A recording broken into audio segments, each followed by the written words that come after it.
Now, from Nebraska's trusted news source, this is Channel 8 News at 5. Coming up tonight, a new grant for the city of Lincoln is aimed at helping the homeless population. Plus, a couple senators with strong words after the lactation room is removed at the state capitol. But first, new details of a fight at Rocaberry Farm. Good evening, everyone, and thank you for joining us. I'm Megan Conway. Rod has the night off. Police have released a video of a fight between juveniles Saturday night at Rocaberry Farm. A quick warning, the video may be considered graphic to some. Police are hoping that by releasing the video, you can help identify these suspects. 2 teenage girls even had to be taken to the hospital with injuries, non-life-threatening though. Since the fight, Rocaberry Farm has increased security, added additional lights, and are no longer allowing anyone under the age of 16 to be unaccompanied. If you have any information about the people in this video or the fight, please call Lancaster County Sheriff's Office. That number at the bottom of your screen, 441-6500, or you can also call Crime Stoppers. The city of Lincoln received a $2.2 million check to help with a growing issue across the country, youth homelessness. Channel 8's Jael Pembroke has more as we cover Lincoln tonight. Jael? With the joy of receiving funds, the mayor and officials are working to end youth homelessness in Lincoln. But there is one emotion a youth tells me he just can't shake. It's the loneliness. I'm surprised I even made it this far. Like, I got out of that situation, but yeah, I think it was more of a mental strain than anything. 18-year-old Hassani Collins was homeless for a year. He moved from Omaha to Lincoln for a more positive environment, getting away from gang violence. He says he stayed with friends, visited youth and food centers, and slept in parks until he received help from Cedars. So I was living with friends, and then I remember sleeping in a car for a month or two, and then bouncing from place to place. But then eventually I would go to sleep at parks and stuff like that. Now Lincoln has received a grant to help offer more low-income housing in the city. Mayor Le'Rion Gaylor-Baird announced that the U.S. Department of Housing and Urban Development has awarded $2.2 million to Lincoln's Youth Homeless Demonstration Program. It will support a wide range of housing and supportive services specifically designed to assist young people. You know, at any given time, I think most people would be surprised to learn that there are maybe 500 students at LPS who are couch surfing. They may not be someone you see on the streets, but they don't have stable housing. They're depending on the generosity of relatives or friends or neighbors. That instability is something we want to put an end to. The mayor said 2,600 youth between the ages of 16 and 24 have experienced a homeless episode over the last 2 years. Hassani hopes more people know that homelessness does happen and kids who are without a secure place now have one. There's not enough awareness about it, like in schools and stuff like that. A lot of kids feel embarrassed, and that's how I felt too, to even speak up about it. I hid it for so long. Not many people know. People that know me and stuff like that, they would never guess that I've been through those things. And I feel like that people should really talk about it more. Certain organizations should talk about it. Collins also calls for more role models for teens who need help. Now that he has a stable home, he is on the Cedars board, helping others and intends to graduate soon. Hopefully that money can make a positive impact for them. Thank you very much, Jael, for the story. Now to Cass County, where a man who has been missing for 3 weeks has been found dead. Police say 72-year-old John Zarkowski of Plattsmouth was found after rescue teams pulled his SUV out of the Missouri River. Zarkowski's body was inside the vehicle. In crime news, an uptick in catalytic converters being stolen from vehicles. LSO says 3 were stolen in the Waverly area and another in southwest Lincoln. LPD is also investigating 5 catalytic converters being stolen from trucks near 66th and O Streets. Now to some developing news. A shooting at a grocery store near Memphis this afternoon. Police say 1 person was killed and 13 others injured, and that the shooter is dead from an apparent self-inflicted gunshot wound. They say some of the injuries are very serious. Police say during the shooting, people hid in freezers and offices. 1 employee even escaped to the roof. We'll keep you updated as more details become available about that situation. Let's head on over, though, and get a check of our fall weather. A little warmer, though, today, John. I'd say quite a bit warmer. Temperatures, as far as the highs are concerned, 10 degrees warmer than this time yesterday afternoon. We hit 74 yesterday. We made it all the way up to 84 degrees today in Lincoln, and beautiful blue skies all day long. Not a cloud to be seen anywhere. So that's the story right now from Greenwood at I-80. Along I-80 and 56th Street in Lincoln, pretty quiet conditions out there with nice blue skies. Same story out towards Henderson, and we'll take you out to Grand Island or just south there at I-80 and Highway 281. Again, blue skies out there. Nearly or hardly a cloud to be found anywhere. Temperatures running 5 to as much as 11 degrees warmer than 24 hours ago. So still holding on to 84 degrees in Lincoln. It's 86 in Fairbury, 85 in Hebron, as well as in Grand Island. We've got low 80s from Kearney to Hastings.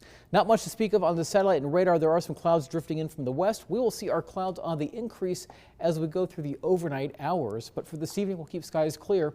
82 degrees by 6, 72 degrees by 8, and only 67 degrees by 10 o'clock. This morning we dropped down to the 40s. That will not be the case tomorrow morning. It'll be a mild start to the day, but a cold front comes through. That brings with it clouds, cooler temperatures, and a chance for some rain.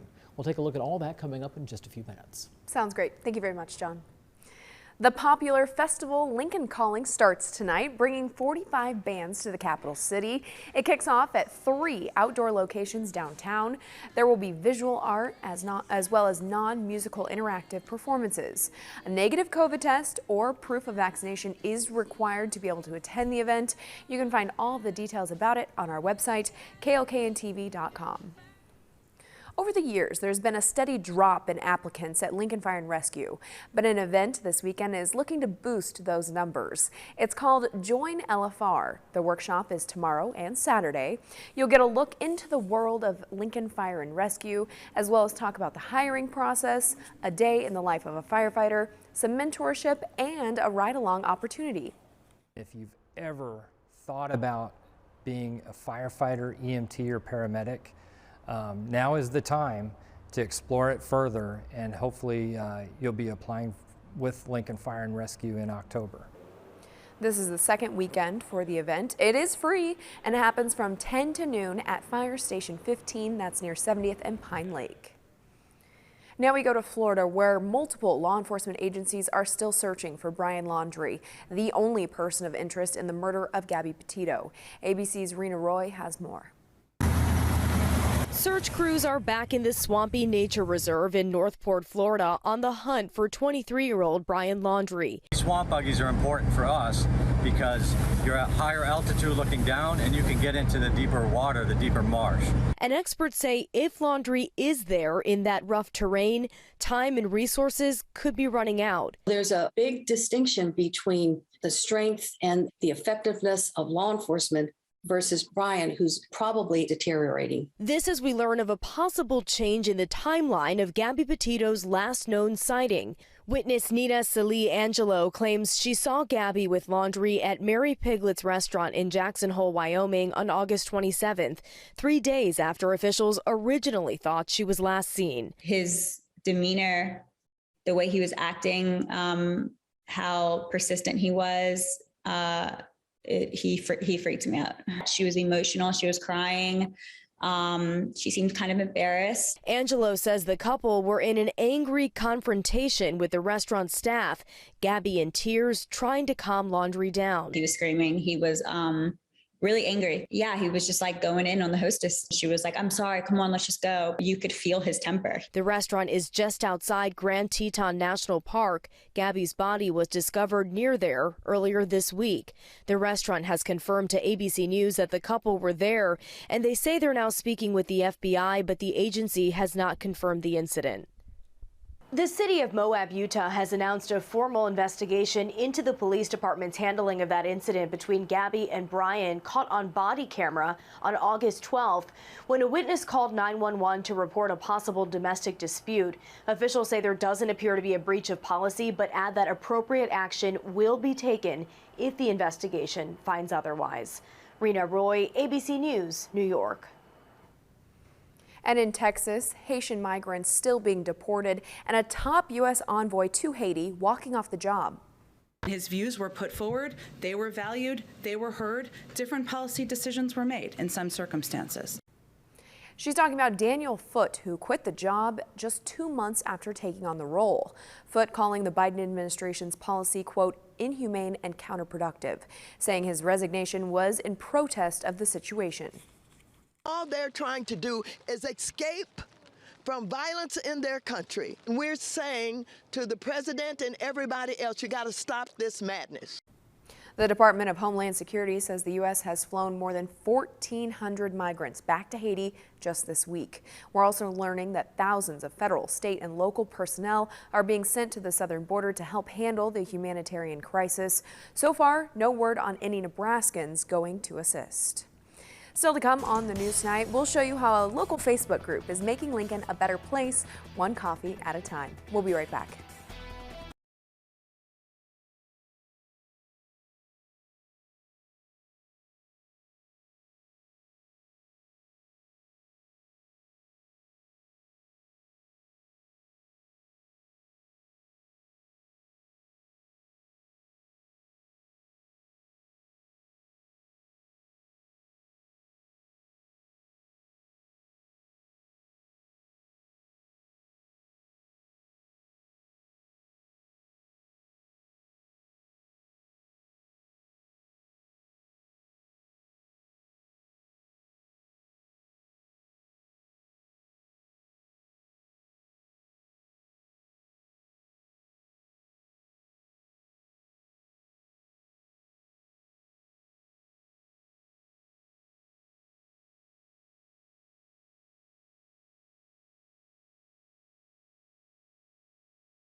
Welcome back. A Lincoln Facebook group is trying to make a difference for healthcare workers.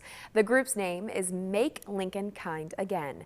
They have partnered with 5 local businesses, including New Day Coffee, as well as Meadowlark Coffee and Espresso, The Coffee House, Goldenrod Bakery, and Patina Joe's. They will use the donations given to the group to offer discounts to healthcare workers at these businesses. I've had health problems, and my medical community in Lincoln is amazing, and they've always been there for me, and they've always been there for us as a community.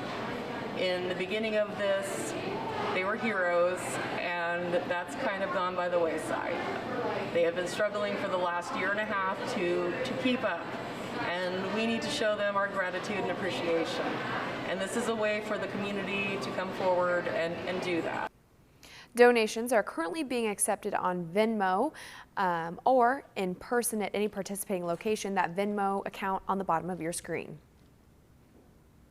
Now, Your Storm Alert Team forecast with Chief Meteorologist John Dissauer.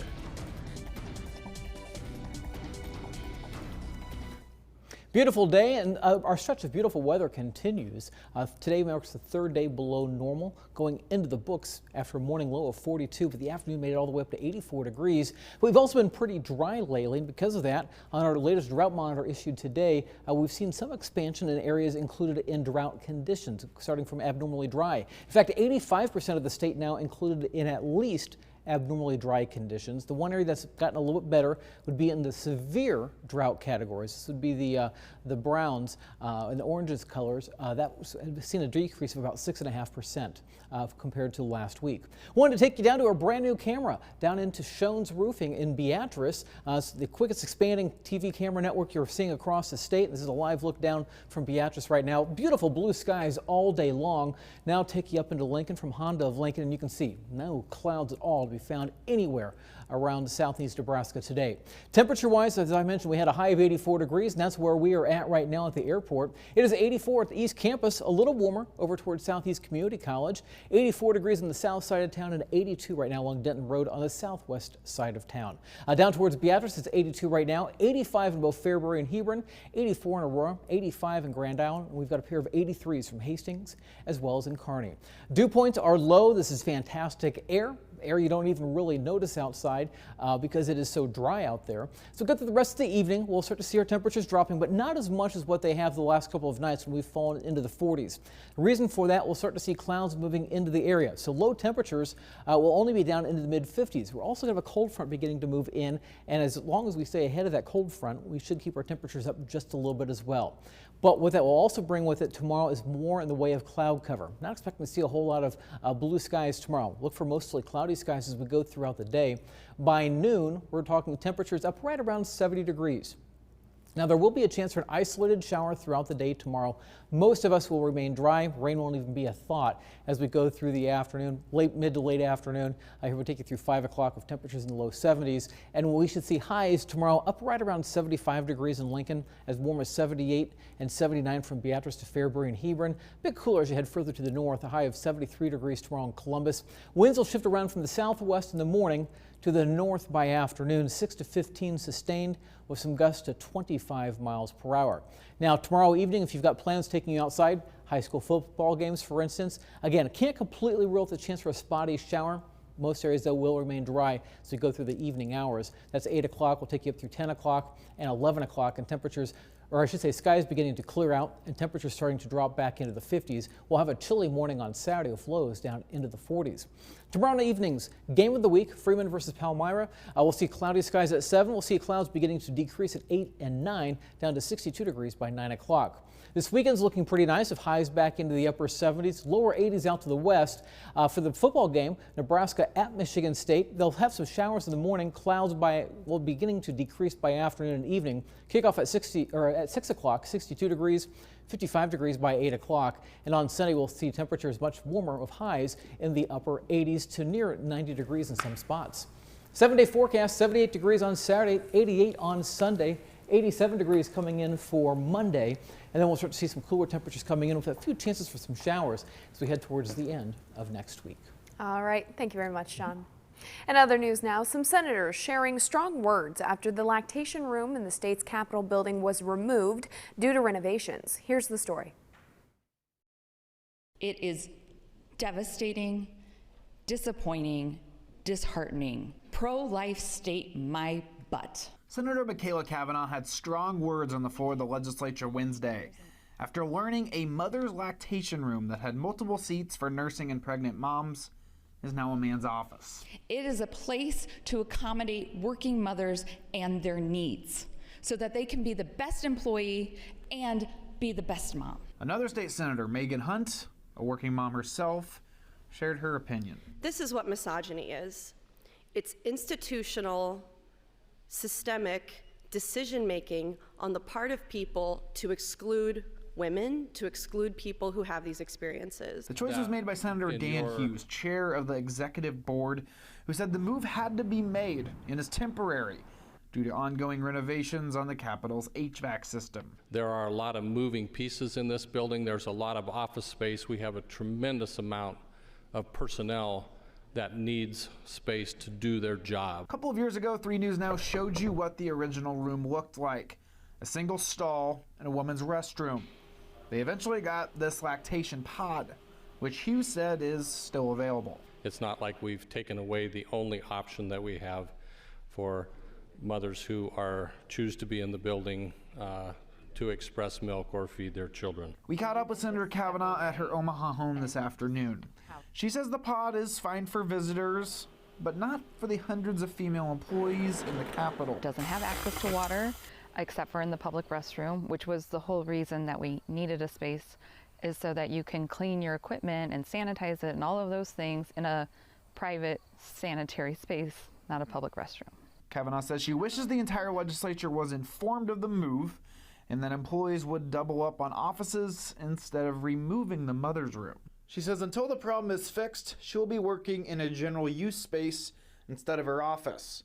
So the male staff member can work in here and working moms can return to the room. I will do it in perpetuity. It doesn't matter to me. What matters to me is to have a mother's room. And then just this morning, Senator Kavanaugh, who you just heard from, shared a photo of a mannequin with breast pumps placed outside of Senator Dan Hughes' office. Someone anonymously placed it there in protest. A recall alert for parents tonight. Be aware because 3 types of baby pillows are being recalled, and I know these are very popular. I, as well as many of my friends, have some of these. All 3 are from the Boppy company. It's reported that 8 infants have died from suffocation in about the last 5 years. About 3.3 million baby loungers are being recalled, specifically the Boppy Original Newborn Lounger, Boppy Preferred Newborn Loungers, and Pottery Barn Kids Boppy Newborn Loungers. Parents should immediately stop using them and reach out to the company for a refund. The company says the loungers aren't intended for sleeping and includes a warning against unsupervised youth.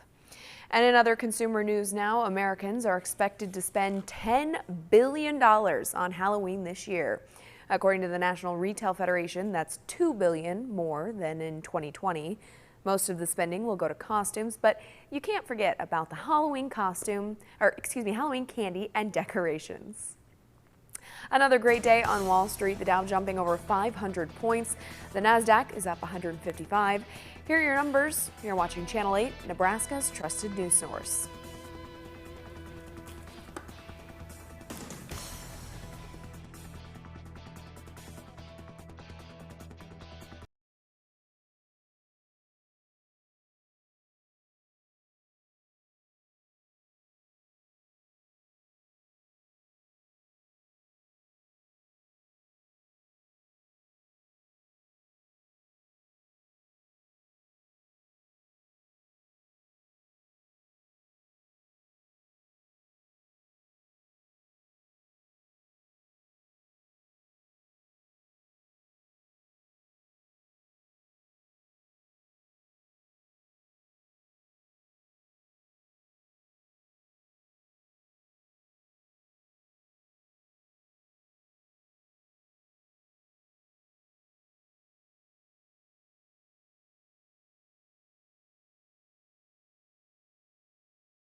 Finally tonight, Tiger King is coming back for a second season, according to Netflix. The second season has already been shot and will be released sometime this year. But Netflix has not shared if any of the cast from season 1 will be returning. The first season followed Joe Exotic and his murder-for-hire plot against Carol Baskin, both of whom keep big cats at rival facilities. Back in 2020, Exotic was sentenced to 22 years in federal prison, but this past July, a federal appeals court ruled he should get a shorter prison sentence. All right, John, final check of our weather for us. Looking pretty nice as we go through the rest of the evening. Starting to feel a little more summer-like today, but that will change tomorrow. A cold front comes through and we'll have temperatures only in the mid-70s. This evening, though, 82 degrees by 6, 72 by 8, 67 by 10. Tonight, you can't leave the windows open. I think the last couple of nights may have been a little too cold for some, but tonight we'll see low temperatures down into the mid-50s. Sounds great. Thank you, John, and thank you all for joining us tonight. We'll be right back here at 6 o'clock, so be sure and tune in then.